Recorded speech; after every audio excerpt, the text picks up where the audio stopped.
Harvard, has MIT. There's definitely a lot of like interesting research that goes on. It's a very academic city, which is good and bad. I think San Francisco has an extreme concentration of engineering talent, obviously software engineering talent, and it has like the highest density of venture capital literally in the world. That if you even start to think about an idea, VCs will jump at your feet because the venture game is all about getting in early. So Boston, I think, is a bit more academic. This is Faizan, my co-founder, so I'm gonna let him introduce himself. Yeah, so my name is Faizan. I was born in India. My family moved to the US when I was 6, moved to New York, and I went to college in New York as well. I went to a school called St. John University. I got my master's and bachelor's there. My master's in data science and bachelor's in computer science. During my time there, I published research on deep learning.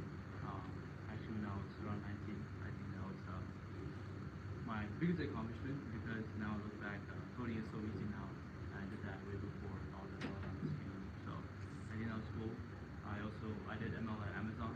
I built an ML model at Amazon that was projected to increase profit by around $100 million. And I also did ML and data science at Bloomberg, which is like finance, fintech. It was after those experiences that I decided to go full time when I started with Usain. And we've been doing it for a couple years now, and I think it's pretty amazing to see the traction and the community that we've built. And I think we're here because of one particular program that we launched called the Software Engineering Fellowship Program, which actually I believe the director or the head of the youth agency at Uzbekistan actually went through herself, and I believe a couple others as well. So that was pretty cool. On our train back here to Tashkent, we're just going through the people in our community who are from Uzbekistan, and we actually found a lot that they went through a program, they learned how to code with AI, they built these projects, and now they're working at some very cool places. So we hope to continue doing that and kind of uplifting the community here and help bring more people to the US as well. So that's something that we're very passionate about. That's very bad of it. It's very important. You kind of look like that. Really? Yeah. You're actually I have some friends like kind of similar to you. Yo, raise your hand if you think he looks this way. Yeah. You need one look good. That's it, bro. Okay, you're the second person that's told me. I don't know if I see it, but He's got some Mughal blood in him. I think Babur is his favorite. He's from Arizona. Where are you from? From India. You're from India? Yes. That's what I know. there's actually some Uzbek people here who look a bit Indian or Pakistani. So I think that's Most pretty important interesting. one because people have a certain blood and even the most personal. My name is Sadar also. Oh, wow. There's also Sadar name in. Yeah, Sadar, yeah. It's kind of both. Wow. So interesting. A question. So you guys have a lot of partners and also you have experience kind of how accept farmers and that's what all farmers think. So we were thinking. So you can tell that you represent kind of gap between the farmers and the wealthy farmers and what kind of gap is there and what do you think how we can fix it fix the problem. And from the union market to the union market. I'll let you answer that. Yeah. You want to share your background? Yeah, I'll introduce myself. So, I'm Saad.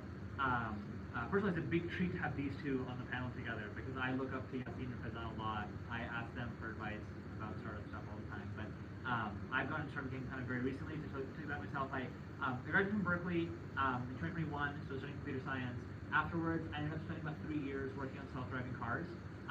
So I was at Tesla on the self-driving team, doing a lot of basically neural net planning infrastructure. So if you want to train like a behavioral control model for a self-driving car, you train it on like 50 million video clips. So processing like petabytes of data. Working that there. I went to another smaller self-driving startup called Neuro. You guys have heard of that? They do like delivery. I went to law school for a year. It was like a very like random side tangent or side excursion. If there's anyone here that has like more non-traditional pathways to startups, I'd love to hear your story. And then after I came back from law school, I ended up living at Powell House with these guys. And I met my co-founder, Abdullah, who's the one that started the Powell House. and we were basically hacking together on some video infrastructure ideas when Leo, which is Google's AI video model, was released. And we basically were working on a tool to help marketers make their own ads. So we applied with that idea. Our company's called Claybird. We got in, we did YC, we ended up raising, went through that process, and now we're off to the races. To answer your question, which was, what do we think is kind of the difference between, I guess, like the YC mindset or like the Uzbekistan mindset? I feel like I could like make up something or say like, you know, oh, your brains are different than theirs. No, like fundamentally, a lot of the pitches that we heard today, I was telling, I think, Fazan, I feel like variants of this business we've seen like 1,000 times in San Francisco, right? There are very few unique ideas. But I think what is different is the environment, right? Like it is the case that when you're in Y Combinator, you know, there's like, I think it's a volume game, right? Like YC has 20,000 applicants and 150 companies get in.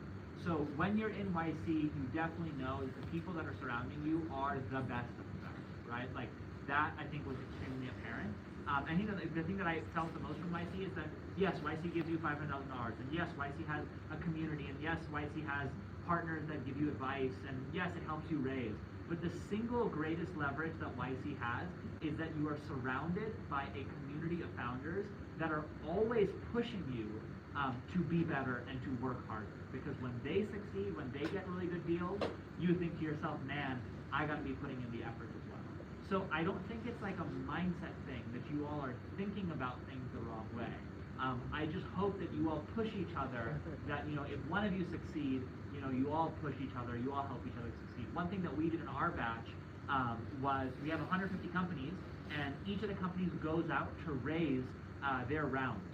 When one of their companies finished their round, like when we finished our round pretty early, right? We had a target, we wanted to raise like 4 million, we raised our money, and then we just started helping every other company in our batch to raise their round as well, right? So my biggest hope is that the thing that YC has been able to do that no other investor community has been able to do, no other startup incubator, is foster that culture where startups actually do help each other. That's a small thing.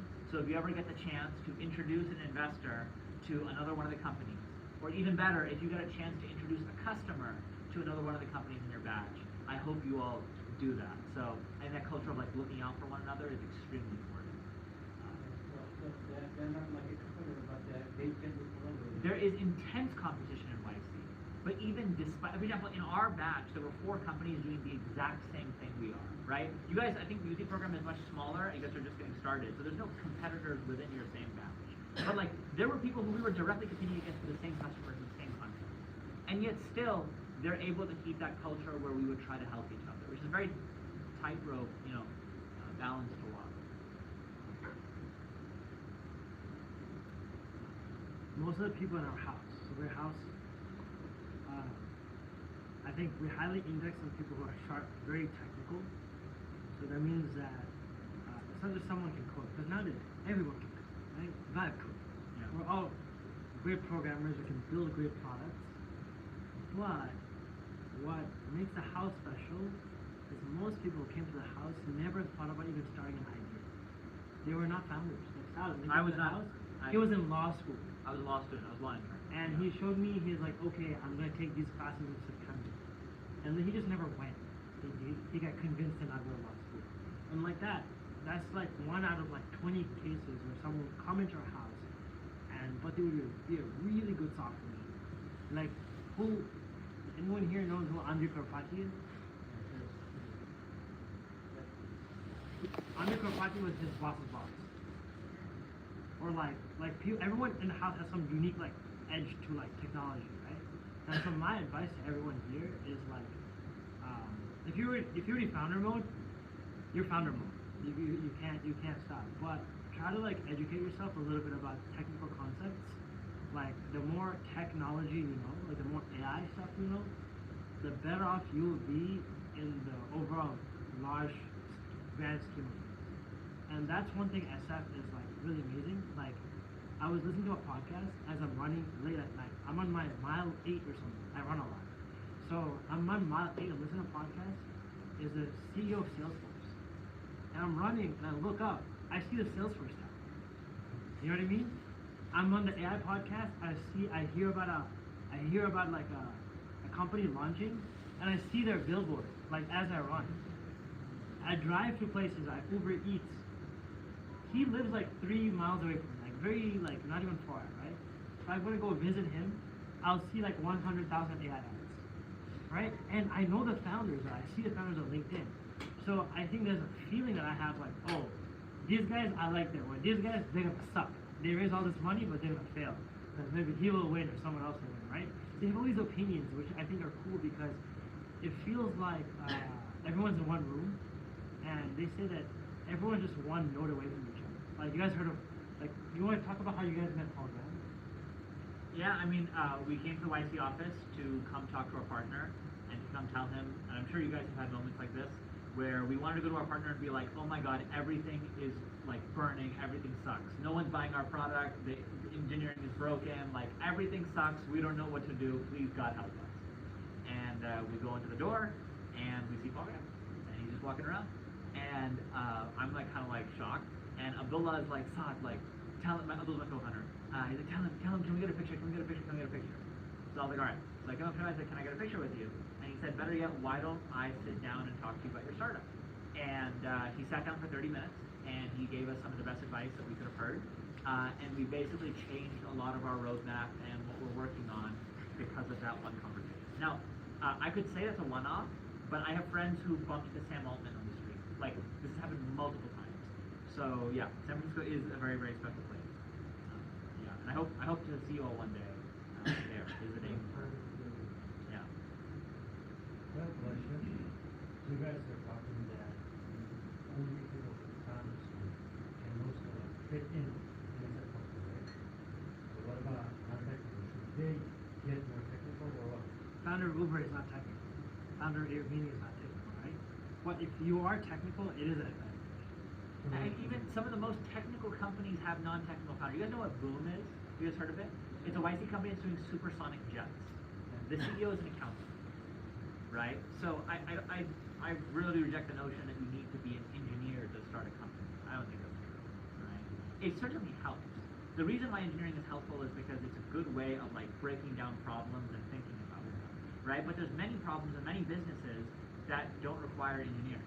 If you want to start an AI native insurance brokerage, I don't really think you need to be, you know, an AI engineer, right? We actually have an native insurance brokerage. He's 18 years old. Yeah. From Switzerland, lives in our house. Yep. I don't. His family's a chocolate company. So yeah. we call him the Willy Wonka in our house. You guys know Willy Wonka? His family. So Switzerland is known for a couple of things: cheese, watches, and chocolate. Huh? And bank. Oh yeah, all the bad money goes into it. Bad money. So his family owns the 5th largest chocolate factory. He hates on this. This blonde kid, right? 18 years old. He doesn't know jack about life. But he's like starting an AI native insurance company for AI startups. And you got into it. Yeah. He was very happy with him because we helped him a lot. Yeah. What kind of tendencies do you see that are going to be good in From like a technological perspective, or from like. It can be both. It can be like. Yeah. Sure. Yeah. I mean, I think it's difficult for me to tell you what the world is going to move towards. The world's a very big place, but I can tell you like San Francisco, like in the venture scenes, what are the trends that we're seeing that are kind of interesting. I think first, yes, agents are everything. So there's that quote, 2025 was the year of the agents, and then Andre Karpathy came and said that this is the decade of the agents. I think he's largely correct. I think we've already seen with software programming how the throughput of software that one engineer can write is effectively 10x by AI agents. So we know that AI agents can increase the throughput of work and decrease the cost for everything they do. And what that means is that you can really rethink a lot of traditional businesses. So I think the most interesting thing that I learned from this past YC batch that we're seeing as a trend is that historically VC companies were very averse in investing in service businesses. They would only like to invest in SaaS companies, software as a service. So for example, I have a bunch of friends, including myself, like when we came into YC, we were trying to sell software that would make marketers more efficient, that would help marketers make ads. I had another friend who was trying to sell software to make insurance brokers more efficient. I have another friend who was trying to sell software to make lawyers that operate trusts more efficient.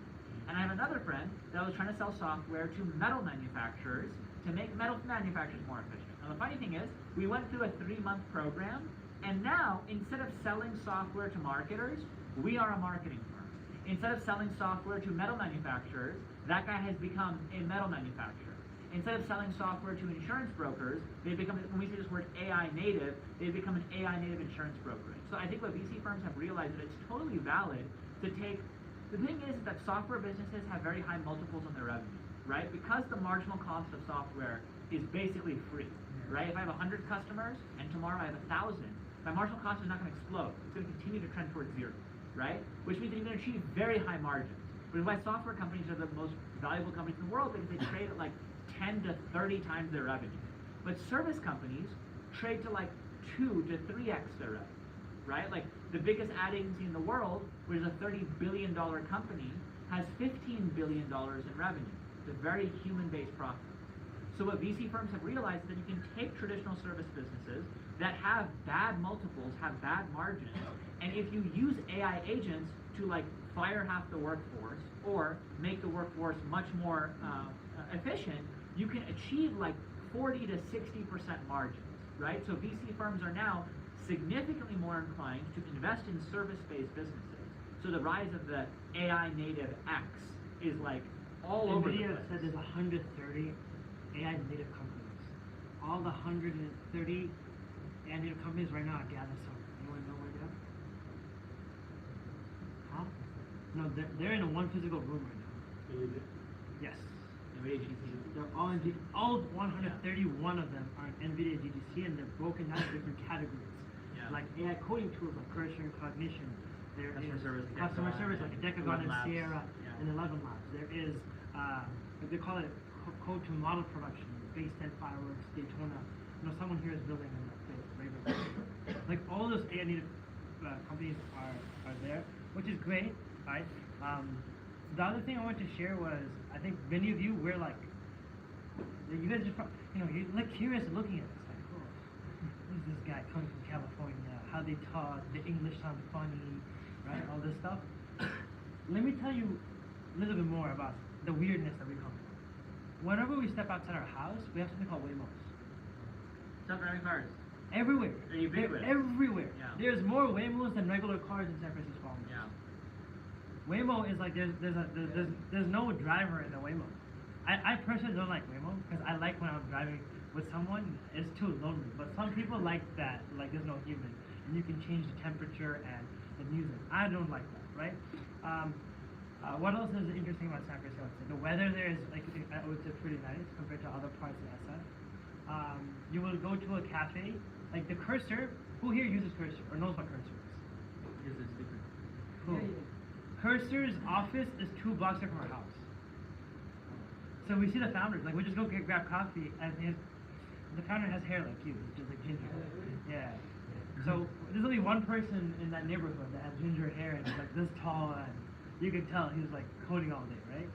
So that's the Cursor founder. Speaking of Cursor, I was going to add one more thing that I think kind of trend thing. I was going to say quickly, on top of the AI service-based businesses, you know, obviously I think we all agree that agents are the future. I think anyone that can incorporate open source models, small models, different multimodal models, I think that's going to be really interesting, right? Like I think we all, Andre Carpathy went up on a stage on YC Startup School and said that AI companies are like a utility company. That in the same way that, for example, we pay the electricity provider electricity as a utility, we will pay Anthropic to use intelligence as a utility. And immediately in 6 months, you realize that's not true. Because now you have, for example, small models that are much more relevant, for example, when you have on devices. You have different types of models that are like, I think we're seeing an explosion of models, not just one. Like I think a year and a half ago, we thought that it was just going to be like, GPT-6 was going to be God, and it was going to like do everything.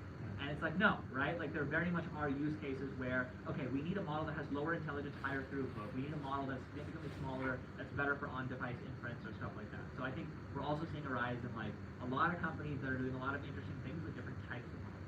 Sorry, I interrupted. When you said Cursor, I just thought about that because obviously like the whole backbone of Cursor is that like they have a small model that will run very fast and will first determine like the level of intelligence your question needs, right? Actually, Cloud Code is the same thing. If you do a / effort on Cloud Code, I have it set on, do so much today. I have it set on auto, right? So it decides how long it's going to spend on your question beforehand. But yeah. Yeah, I would say one thing about, the future, like with agents and like long running agents, I think that's like the thing we see going forward, is it requires you to rethink everything, the entire agentic stack from first principles. So you see, talk about NVIDIA. NVIDIA, they actually acquired a company called Grok, G-R-O-Q, which they built the LPU, which is called the Language Processing Unit. So the GPU itself was actually meant for like kind of gaming at first, and then it was used for like crypto, and then it was used for AI. But it was not fully optimized for the transformer architecture, which is what the GPT models are based on, right? So what Grok did is they essentially burned the architecture of the transformer into the hardware chips itself. So they reached their chips are about 1,000 times. Yeah, like thousands of times faster than NVIDIA GPUs. Yeah. And it's like it takes someone to recognize that, I don't want to rely on NVIDIA being NVIDIA acquired Grok, and then you have this other competitor, Cerebras, which is even faster. They did some other optimization to the hardware stack that allowed them to do like a couple thousands of tokens per second. I want to share something. Okay, he also mentioned long-running agents. I think a lot of you are in, because maybe the hardware side, I'm not sure like if it relates to everyone, but like definitely I think if you can rethink the problem that all of you are working on, whether it's like a legal research problem, or if it's accounting, or if it's even software development, from like the long-running agents, because I think, did you all see the article that showed that Claude Code made a Linux C compiler in 2 weeks? You all see this, right? So we have realized that, okay, AI agents are not the most intelligent, but what they're really good at doing is being persistent and hacking away at something over a long period of time. So if you can have a task that's very easily verifiable, like compiling is very easy to verify. Does the program compile, or do I have some kind of error in a processing code, right? Very quick to compile, very quick to validate. But for example, it takes a long time to actually act. You see AI agents do very well. For example, the nature of coding has now changed. Like when I Claude code, the first thing I do is I go in plan mode, and we plan. The next thing I do is I say, okay, now write me 100 tests. And then I say, now execute the plan and keep trying, dangerously bypass permissions until you passed all the tests. And I'm just gonna go like, scroll on TikTok for like 30 minutes and then come back, and then the thing will be done. Right? So I think long-running agents are definitely the future. One other thing I would add to this is that we're still extremely early in the space, and going back to like the optimizations that we made to every part of the stack, there was a release by OpenAI. It's called WebSockets mode. So if any of you have built agents or use some kind of agentic kind of system, that it relies on something called tool calls, which is basically making a ton of network requests like back and forth to like you're sending a request to like OpenAI servers, they're sending a request back. That introduces a lot of latency. It takes a lot of time.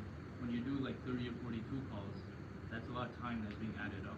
So what OpenAI released is something called WebSockets mode, which is a constant connection between you and their server, and it allows their agents to work 40% faster. So when you're working with agents, at like a huge scale, when you decrease latency by that much with just this like kind of infrastructure change, it unlocks a whole new kind of possibility. I want to add a couple of things. So one is like, I'm going to give you guys a little message, right? Which is the death of SaaS. I was kind of alluding this to right now. Like, what is SaaS? Software as a service. What is death of SaaS? End of. Unused capacity. You cannot sell software. You cannot say, software is gone. That's it. There's no more software. Like literally, Elon started this company. It's called, you guys know Microsoft? Microsoft. Huh? Microsoft. Yeah, exactly. Yeah. Macrohard, right? So, like, what's the premise of Macrohard? What's the premise of Macrohard? It was to kill Microsoft. It's to kill software, right? So, how did Microsoft start? Microsoft is like one of the. How did Intel start, right? Like, why is it called Silicon Valley? The silicon is from Intel, and why was Intel big? Because Intel, you need the Intel chips, processing chips, to run PCs. And where did PCs come from? PCs came from Microsoft and Apple back in the 70s and 80s. Everyone had a personal computer. At least everyone imported had a personal computer, right? Important government official, like someone like Ali Shah, or important like executives in business, right? People who run big, massive companies, they would have these computers. And so you had Intel chips, and you had these physical computers. And then Microsoft